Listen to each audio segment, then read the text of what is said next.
ఇక్కడ నరసింహుడి పుణ్యకథలు విస్తృతంగా ఉన్నాయి. పానకాల నరసింహ ఆలయంలో స్వామివారు ప్రతిరోజు పానకం, బెల్లం నీరును త్రాగుతారు. పూజారి సుంకంలో పానకం పోస్తే స్వామివారు విముఖంగా తీసుకుంటూ మిగతా భాగాన్ని బయటికి పంపుతారు. ఈ విశేషత ప్రపంచంలోని ఏ ఇతర దేవాలయంలో కనిపించదు. మరొక ప్రత్యేకత, ఎంత పానకం బెల్లం నీరు పోయినా అక్కడ చుట్టూ ఒక్కటైనా చీమ కనపడదు. ఇది స్వామి అత్యద్భుత మహిమ తెలిపే గుర్తుగా చెప్పబడుతుంది. ఇక్కడ ప్రధాన ఆలయంలో ఉన్న లక్ష్మీ నరసింహుడి విగ్రహానికి 108 శాలగ్రామ పూసల తోరణం వేసి ఉంటుంది. ఇది మహాభాగ్యం సంకేతాల్లో ఒకటి.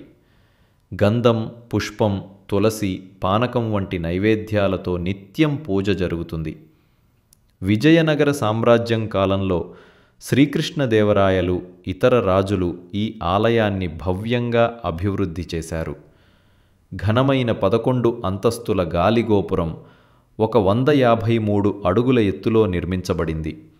ఇది మన దక్షిణ భారతంలో అత్యున్నతమైన అలంకారంగా ఉంది.